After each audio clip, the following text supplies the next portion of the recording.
तो नमस्कार, सत श्री अकाल, जय श्री राम। जैसा कि आप सबसे प्रॉमिस किया गया है, कंटेंट हम रेगुलर डाल रहे हैं और आज हम लेके आ चुके हैं एल्डिहाइड, कीटोन एंड कार्बोक्सिलिक का पार्ट नंबर 3, कार्बोक्सिलिक एसिड का प्रिपरेशन।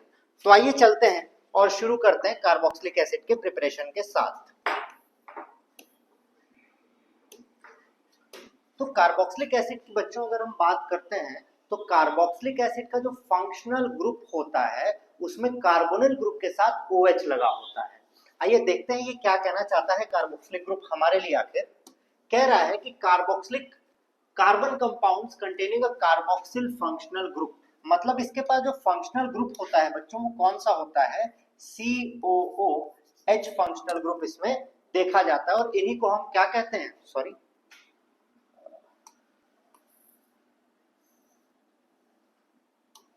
इन्हीं को हम क्या कहते हैं, कार्बोक्सिलिक एसिड कहते हैं। ठीक है, कार्बोक्सिल ग्रुप में एक कार्बोनिल ग्रुप होता है। कार्बोनिल ग्रुप का मतलब एक C double bond O group present रहता है जो कि अटैच्ड होता है हाइड्रोक्सिल ग्रुप से। ये पूरा ग्रुप बच्चों कार्बोनिल ग्रुप होता है। कार्बोनिल ग्रुप जो कि अभी हम एल्डिहाइड कीटोन में पढ़ के आ रहे हैं, और ये हाइड्रोक्सिल ग्रुप होता है।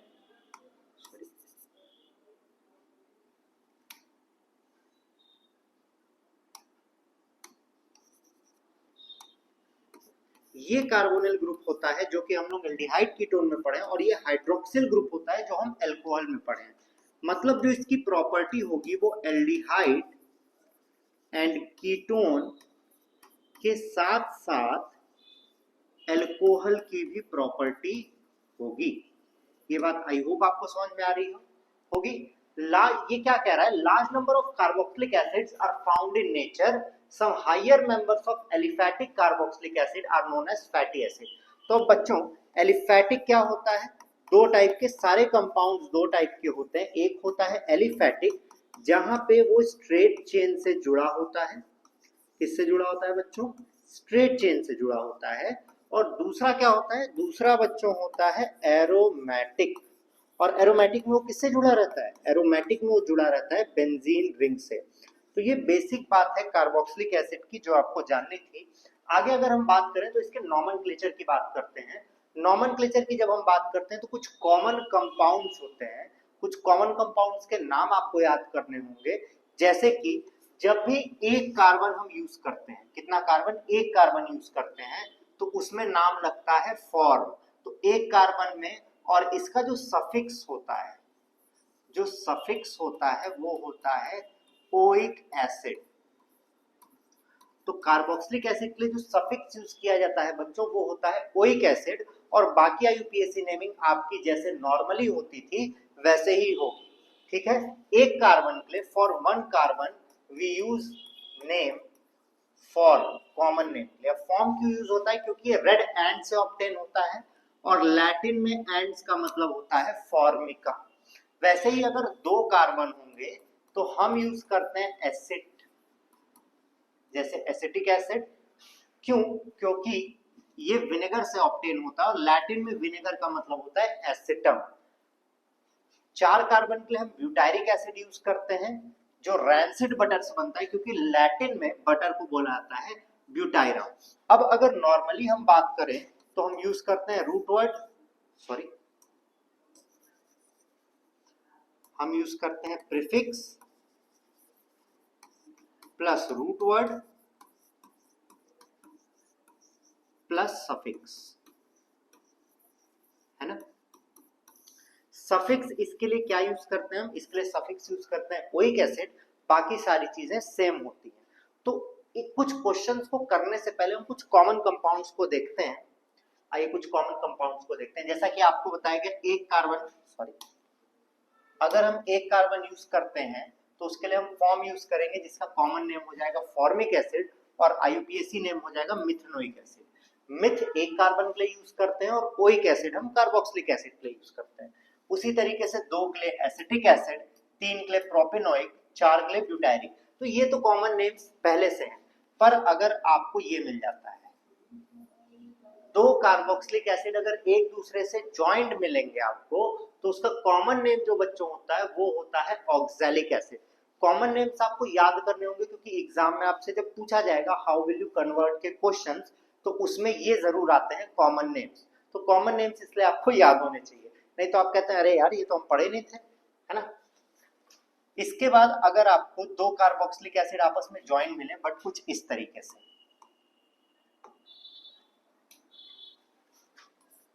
CH2COOH और CH2COOH, तो इसका जो कॉमन नेम होता है वो होता है बच्चों सक्सिनिक एसिड।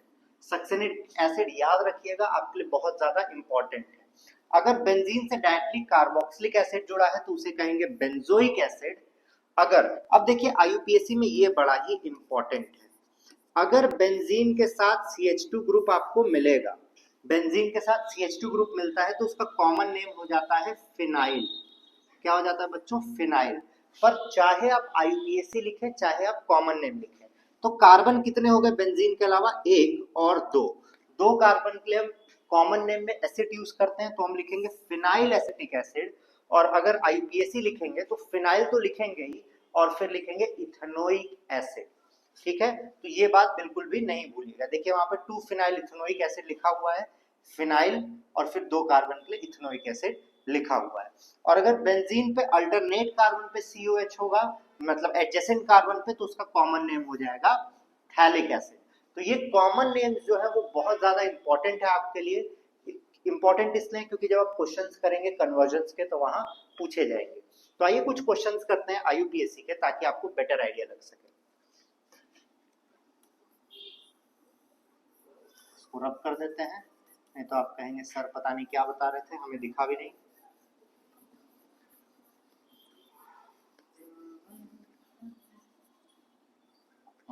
तो सबसे पहला देखते हैं बच्चों, सबसे पहला देखते हैं, सबसे पहला क्या बना हुआ है?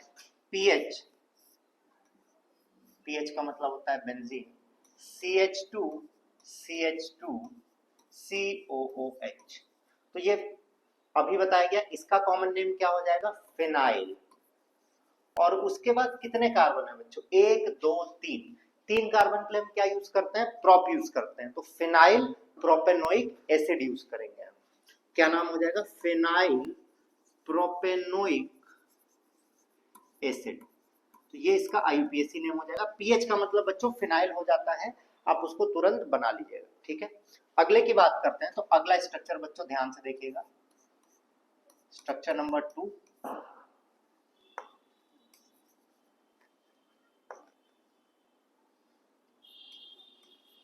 आप अगर इसको ऐसे लेआउट कर देंगे ना तो आपके लिए बहुत ही आसान हो जाएगा।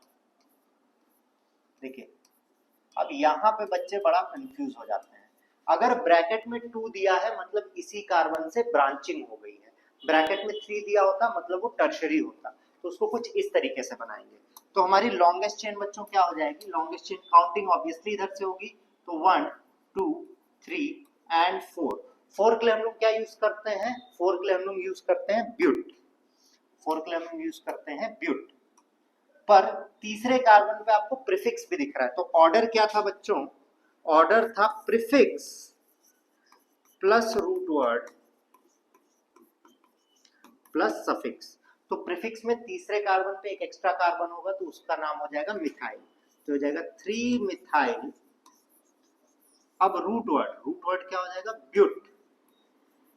और यहाँ पे 2 फंक्शनल ग्रुप है, एक है कार्बोक्सिलिक एसिड और एक है डबल बॉन्ड। तो हम अल्फाबेट के ऑर्डर में लिखेंगे, पहले ओइक एसिड आएगा या पहले ईन आएगा? डबल बॉन्ड के लिए ईन लिखते हैं। आपका IUPAC का एक वीडियो पहले से पड़ा हुआ है लाइव वीडियोस में, आप उसको जाके देख जरूर सकते हैं। तो पहले हम क्या लिखेंगे बच्चों? ईन लिखेंगे। किस कार्बन पे? 2, तो ब्यूट 2 ईन और 1 ओइक एसिड, 1 ओइक एसिड, ये हो जाएगा इसका नाम। आई होप आपको यहाँ भी कोई कष्ट नहीं होगा, कष्ट होगा तो आपको पता है क्या करना है, कमेंट सेक्शन में जाके कहना है सर IUPAC की एक और क्लास ले लीजिए। ठीक है, क्वेश्चन नंबर 3 पे पहुंचते हैं बच्चों। क्वेश्चन नंबर 3, जब भी एग्जाम में आपको दिया हो ना, पहला काम आप क्या करेंगे बच्चों? सबसे पहला काम उसे बनाइए। ठीक, इसका स्ट्रक्चर कुछ ये है और ये। अब हमेशा हमें पहला काम क्या करना होता है? हम ढूंढते हैं लॉन्गेस्ट चेन। तो लॉन्गेस्ट चेन तो हमारी ये साइक्लो वाली है, बेंजीन तो है नहीं, तो कार्बन कितने? 1, अब सवाल आता है 1 इसे दे या इसे दे, तो फंक्शनल ग्रुप को हमेशा पहला नंबर दिया था, तो फंक्शनल ग्रुप को हमने क्या दे दिया, पहला नंबर दे दिया। और या तो हम इधर से जा सकते थे या तो हम इधर से जा सकते थे, पर हम जाएंगे किधर से, जहां से प्रीफिक्स और सफिक्स के नंबर जब ऐड हो तो उन्हें कम नंबर मिले। इधर से तो कम मिलेगा नहीं, कम मिलेगा इधर से। तो 1 2 3 4 एंड 5। अब वापस से पहले हम प्रीफिक्स लिखेंगे, तो दूसरे कार्बन पे एक एक्स्ट्रा कार्बन, एक कार्बन के लिए मिथ होता है, और क्योंकि मेन चेन में नहीं है तो YL हो जाएगा, 2 मिथाइल। अब 5 कार्बन है तो पेंटेन, पर साइक्लिक है तो साइक्लो पेंटेन। पर अब एक फंक्शनल ग्रुप को आप देख रहे हैं, किस फंक्शनल ग्रुप को, कार्बोक्सिलिक एसिड को, तो उसकी जगह ई हटाएंगे और आप लिख देंगे ओइक एसिड। क्योंकि ये पहले कार्बन पे है तो इसका नंबर लिखने की जरूरत नहीं है, तो इसका नाम हो जाएगा 2 मिथाइल साइक्लोपेंटोनिक एसिड। अब आपके लिए बचता है बच्चों ये क्वेश्चन, तो ये क्वेश्चन आप करके कमेंट सेक्शन में हमें नाम जरूर बताइएगा, देखते हैं आपको आईयूपीएससी आया कि नहीं आया, क्योंकि आईयूपीएससी अगर नहीं आएगा तो आप आगे के भी क्वेश्चन नहीं कर पाएंगे। तो आइए बढ़ते हैं आगे और बात करते हैं स्ट्रक्चर ऑफ कार्बोक्सिल ग्रुप की। तो कार्बोक्सिल ग्रुप में एक बहुत इंपॉर्टेंट चीज देखी जाती है बच्चों, जिसको कहते हैं रेजोनेंस। तो आप कहेंगे सर रेजोनेंस क्या होता है? रेजोनेंस का मतलब होता है किसी भी चीज का मूव करते रहना, किसी भी चीज का मूव करते रहना। आई होप मेरे पास कुछ हो तो हम आपको दिखा सकें।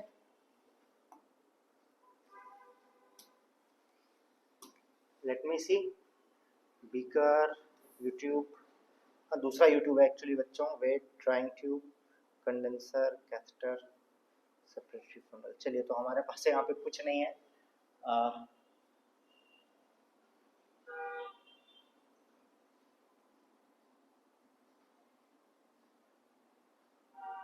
चलिए यहाँ पे हमारे पास रेजोनेंस में कुछ था नहीं, बट रेजोनेंस बेसिकली क्या होता है, जब पाई बॉन्ड आपस में कंजुगेशन में होता है, पाई बॉन्ड या लोन पेयर, पाई बॉन्ड या नेगेटिव चार्ज अगर कंजुगेशन में होता है, आसपास होता है, तो एक एम्प्टी ऑर्बिटल को ऑक्यूपाई करने के लिए वो हाइयर टू लोअर मूव करने लगते हैं। जैसे कि मे बी हमें दूसरे डिसिप्लिन में अगर मिल जाता है तो बहुत ही अच्छी बात होगी। Ammeter, light bulb, power supply, power switch, resultant force, नहीं यहाँ पे तो हमें नहीं मिला। चलिए कोई बात नहीं। जब भी कोई चीज में डिफरेंस होता है, जैसे यहाँ पे भरा हुआ है और इधर खाली है, तो ये इधर से इधर मूव करेगा। वैसे ही जब कंजुगेशन होता है तो बच्चों क्या होता है, कंजुगेशन के वक्त इलेक्ट्रॉन क्लाउड कुछ इस तरीके से होता है। अगर इसको और एक्यूरेट रिप्रेजेंट करने की कोशिश करें तो इलेक्ट्रॉन क्लाउड कुछ ऐसा होता है। यहाँ पे ढेर सारे इलेक्ट्रॉन होते हैं जो कि पाई बॉन्ड रहेगा, और यहाँ पे या तो सिंगल बॉन्ड होगा, या तो प्लस चार्ज होगा, या तो लोन पेयर होगा। तो कॉन्जुगेशन के कारण ये इधर मूव करने की कोशिश करता है, और जब भी ये रेजोनेंस होता है ना, तो इस रेजोनेंस के कारण स्टेबिलिटी बढ़ जाती है, बॉन्ड बढ़ जाता है। अब होता क्या है कि अगर दो लोग कॉन्जुगेशन में है तो बॉन्ड जो है वो शिफ्ट करता रहेगा, और जब ये बॉन्ड शिफ्ट करता रहेगा तो लगेगा कि एक बॉन्ड दो जगह है। इसका मतलब अगर हम ये कहना चाहें, और ये बॉन्ड रेजोनेट कर रहा है, सॉरी, ये बॉन्ड अगर रेजोनेट कर रहा है तो डबल बॉन्ड यहां आ गया, पर दोनों जगह नहीं रह सकता। इसका मतलब कोई भी सिंगल बॉन्ड नहीं होगा, यहाँ पे भी 1.5 बॉन्ड होंगे और यहाँ पे भी 1.5 बॉन्ड होंगे। अब आप कहेंगे सर ये कैसे हो सकता है, 1.5 बॉन्ड कैसे हो सकते हैं?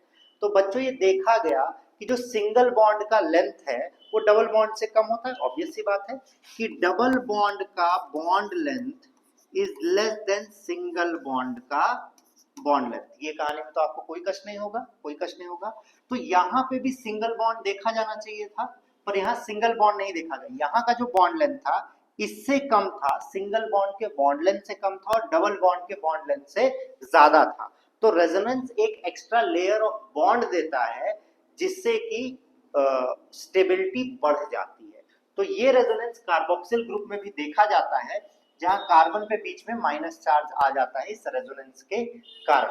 देखिए कह भी रहा है कि the bonds to the carboxyl carbon lie in one plane, मतलब सिंगल प्लेन में होते हैं तो रेजोनेंस होने का चांस भी आसान है, and are separated by about 120 degree, and the carboxylic carbon is less electrophilic than carbonyl carbon. ये बहुत इंपॉर्टेंट बात है बच्चों।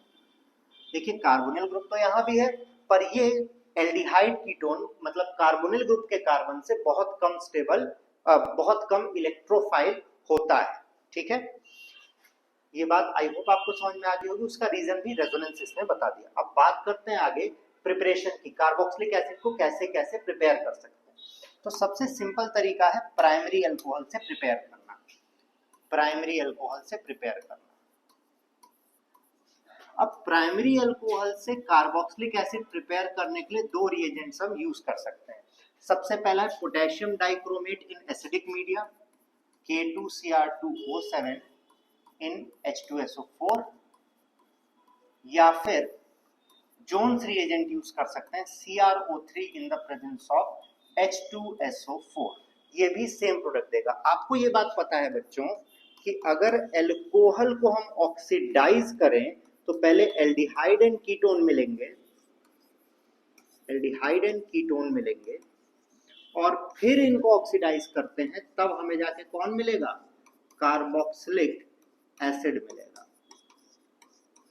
तो जब भी हम प्राइमरी अल्कोहल को ऑक्सीडाइज करके कार्बोक्सिलिक एसिड लाने की कोशिश करते हैं तो हमें स्ट्रॉन्ग ऑक्सीडाइजिंग एजेंट चाहिए होते हैं जो कि एक बार यहाँ पे पहुंचा सके ऑक्सीडाइज करके और फिर इसको दोबारा आगे पहुंचा सके। तो ये दोनों जो है स्ट्रॉन्ग ऑक्सीडाइजिंग एजेंट है जो प्राइमरी अल्कोहल से हमें कार्बोक्सिलिक एसिड दे देंगे।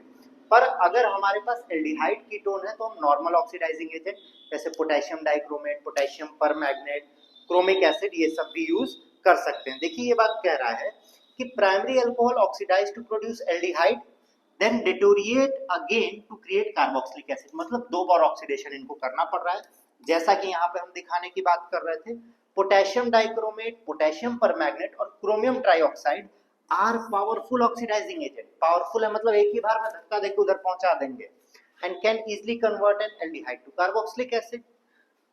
अब दूसरी बात देखिए बच्चों जो इंपॉर्टेंट है, mild oxidizing agents on the other hand, either hand could only convert primary alcohol as well as aldehyde in a single step।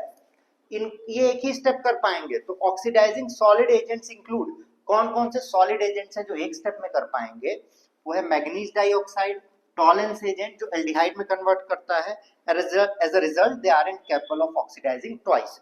तो ये जो रिएजेंट्स है मैग्नीज डाइऑक्साइड और टॉलेंस, ये सिर्फ एल्डिहाइड में अल्कोहल को कन्वर्ट कर पाते हैं, इसलिए इनसे कार्बोक्सिलिक एसिड हम नहीं बनाते हैं। ये बात आई होप आपको यहाँ पे समझ में आ चुकी होगी। ठीक है, अगले तरीके पे बढ़ते हैं। Alkyl benzene utilize in the preparation process. अब अल्काइल बेंजीन क्या होता है? आप कहेंगे सर अल्काइल बेंजीन तो हमें नहीं पता। अल्काइल बेंजीन का मतलब होता है बेंजीन के ऊपर आर। अब ये आर में कुछ भी हो सकता है, आप अल्कीन ले लीजिए, 10 कार्बन ले लीजिए, पर अगर हम इसका रिएक्शन करवाएंगे KMnO4 in the presence of KOH तो ये हमेशा हमें बेंजोइक एसिड देगा। तो ये R कितना है वो मैटर नहीं करता है, पर product will always be benzoic acid. Product हमेशा क्या होगा बच्चों? बेंजोइक एसिड होगा। देखिए कह भी रहा है कि alkyl benzenes could be oxidized to produce aromatic carboxylic acids. The rapid oxidation of alkyl benzenes compound with acidic and alkaline potassium permanganate। Potassium permanganate यहाँ पे हमने बेसिक लिया है, KOH बेसिक मीडियम प्रोवाइड कर रहा है, आप चाहे तो एसिडिक मीडियम भी यूज कर सकते हैं। And chromic acid can produce aromatic carboxylic acid compound. ये इंपॉर्टेंट बात है। ये the carboxyl groups entire side chain gets oxidized considering the length of the side chain. कह रहा है जो साइड चेन आपने लिया है बेंजीन का वो पूरी तरीके से ऑक्सीडाइज होके गायब होके कार्बोक्सिलिक में कन्वर्ट हो जाएगा, इसीलिए इसका जो प्रोडक्ट होता है वो ऑलवेज बेंजोइक एसिड देखा जाता है। अब दूसरी इंपॉर्टेंट बात देखिएगा, सेकेंड बात, these reactions vary depending on whether primary or secondary alkyl groups are present, पहली बात। On the other hand, the tertiary alkyl group is unchanged। तो ये बात याद रखिएगा, प्राइमरी और सेकेंडरी है तब तो कोई दिक्कत नहीं है, पर यहाँ पे अगर हमने R की जगह कोई टर्शरी ग्रुप रख दिया तो ये अनचेंज्ड होगा, ये कोई भी रिएक्शन नहीं देगा। Moreover these oxidizing agents can properly replace alkenes for carboxylic acid preparation। मतलब बेंजीन के ऊपर कुछ भी रख दीजिए, कुछ भी रख दीजिए, बस टर्शरी ग्रुप मत रखिएगा। टर्शरी अगर आपने रख दिया तो बेंजोइक एसिड नहीं देगा इस रिएजेंट के साथ। ये बात इसने कही है, मतलब इसमें 3 बातें कही गई। Product is always what, product is always benzoic acid, सबसे पहली बात इसने यही कही।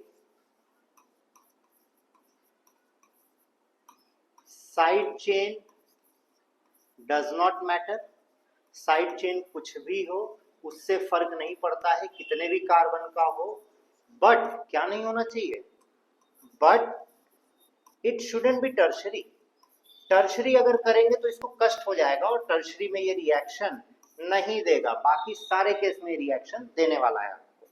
आइए अगले प्रिपरेशन की बात करते हैं, नाइट्राइल्स। नाइट्राइल्स के साथ हमने बहुत रिएक्शन पढ़ लिए। नाइट्राइल्स के साथ हमने एक नेम रिएक्शन पढ़ा था, स्टीफेंस रिएक्शन, जो कि एल्डिहाइड बता रहा था। अब यहाँ देखते हैं कह रहा है नाइट्राइल। अब अगर जिसको नाइट्राइल में कंफ्यूजन है बच्चों, पिछले वीडियो जरूर देखिएगा। तो नाइट्राइल्स साइनाइड को कहते हैं। कह रहे हैं nitriles are hydrolyzed amides are produced.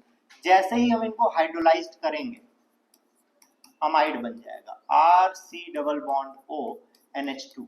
अब आप में से कई लोग सोच रहे होंगे कि सर ये कैसे हो गया, तो आइए इसके मैकेनिज्म पे भी ध्यान देते हैं ताकि आपको आइडिया लग सके।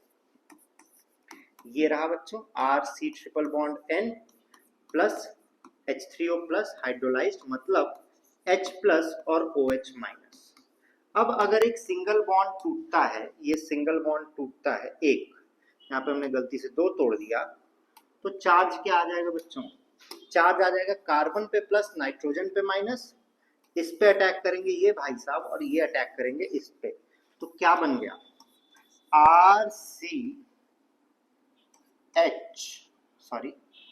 RCOH डबल बॉन्ड NH, ये बन गया। पर इसने कहा है कि दोबारा हाइड्रोलाइज्ड कराएंगे, मतलब वापस से कौन आएगा H3O प्लस, मतलब H प्लस और OH माइनस। तो यहां से क्या निकलेगा बच्चों, यहां से निकलेगा वाटर, सॉरी थोड़ी सी गलती हो गई हमसे, थोड़ी सी गलती हो गई, अब इसको सही कर देते हैं।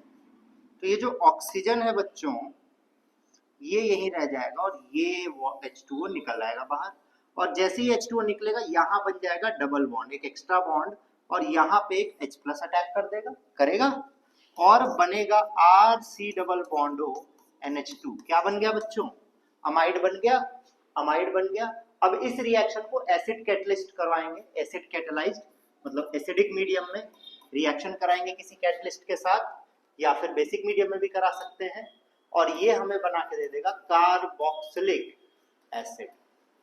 तो अमाइड कैसे बना ये आपको समझ में आया। इसके बाद ये क्या हमें बना के दे देगा, एसिडिक या बेसिक मीडियम में कैटलिस्ट के प्रेजेंस में कार्बोक्सिलिक एसिड। तो अमीन से या साइनाइड से या नाइट्राइल से भी हम ये बात करवा सकते हैं। ठीक है, बढ़ते हैं आगे। आई होप आपको कोई कष्ट नहीं है। कष्ट है बच्चों तो आप हमारे कमेंट सेक्शन में कमेंट लिख के हमें जरूर बताइएगा कि सर ये टॉपिक नहीं समझ में आया, तो हम आपको वापस से बताएंगे क्वेश्चंस के साथ। आगे बात करते हैं अमाइड बेस्ड प्रिपरेशन। तो अमाइड से अभी हम बना के आ रहे हैं बच्चों, ये अमाइड RCONH2 यही होता है अमाइड। तो अभी हम इससे बना के आ रहे हैं, तो आई होप आपको इससे तो बनाने में कोई कष्ट नहीं हो रहा होगा। चलिए अमाइड से हमने बना दिया। अब आता है ईस्टर्स। अब आप कहेंगे सर ईस्टर, जी ईस्टर होता है ये, और ये भी बनाता है कार्बोक्सिलिक एसिड। बहुत ही फेमस रिएक्शन है। जैसे ही हम इसकी हाइड्रोलिसिस कराते हैं बच्चों, H3O plus, that is obvious H plus and OH minus, यहां से बॉन्ड ब्रेक हो जाएगा। तो ऑक्सीजन पे कौन सा चार्ज बच्चों, माइनस चार्ज, और R पे प्लस चार्ज। अब जैसा कि आपको बचपन से सिखाया गया है कि प्लस माइनस अटैक होता रहेगा, ये OH इधर अटैक करेगा और ये H इस पे अटैक करेगा, और ये रिएक्शन बना के दे देगा आपको RCOOH, मतलब कार्बोक्सिलिक एसिड, और उसके साथ एल्कोहल। इसका इनवर्स रिएक्शन एस्टरिफिकेशन कहलाता है, सोप बनाने के बहुत काम आता है, सैपोनिफिकेशन के लिए। तो ये रिएक्शन भी आपको पढ़ना है। 10 सीबीएसई वाले बच्चे कई बार पढ़ चुके होंगे, जो 10th में बच्चों ने सीबीएसई से किया होगा या आईसीएसई से भी अगर किया होगा, 10 सीबीएसई की बुक में एनसीईआरटी में ये आपको रिएक्शन मिल जाएगा। अब हमारा प्यारा ग्रिग्नार्ड रिएजेंट आता है। ग्रिग्नार्ड रिएजेंट कई जगह इस्तेमाल हो चुका है, पर ये रिएक्शन बहुत स्पेशल है, वेरी वेरी स्पेशल रिएक्शन, कई बार आया है। तो ग्रिग्नार्ड रिएजेंट करता किसके साथ है, मैकेनिज्म आपको बताया जाएगा। जब भी ग्रिग्नार्ड रिएजेंट को हम कार्बन डाइऑक्साइड के साथ रिएक्ट करवाते हैं एसिडिक मीडियम में, तो ये हमें दे देता है कार्बोक्सिलिक एसिड। अब जितने लोग ये वीडियो देख रहे हैं और कार्बोक्सिलिक एसिड के बारे में जानते हैं, जल्दी से मैकेनिज्म अपनी कॉपी पे बनाइए। अगर आप कॉपी लेके बैठे हैं, और अगर नहीं बैठे हैं तो वीडियो पॉज कीजिए, कॉपी लाइए, पेन लाइए और मैकेनिज्म बना के दिखाइए। तो आई होप आपने पॉज करके बना लिया होगा। आइए इसके मैकेनिज्म। तो बात आती है बच्चों ग्रिग्नार्ड रिएजेंट की। तो अगर हम ग्रिग्नार्ड रिएजेंट की बात करें तो ग्रिग्नार्ड रिएजेंट की स्पेशलिटी क्या है, brings negative charge on carbon, और मैग्नीशियम पे आएगा पॉजिटिव चार्ज।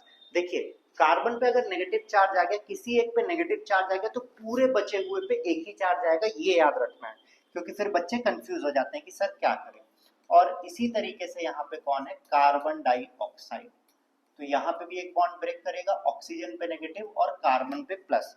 बच्चों ये बात याद रखिएगा कि ये जो बॉन्ड ब्रेकिंग हम यहाँ पे दिखा रहे हैं, ये सिर्फ आपके समझने के लिए है, सिर्फ और सिर्फ आपके समझने के लिए। एग्जाम में जब तक मैकेनिज्म ना पूछा जाए आपको ये सब नहीं लिखना है।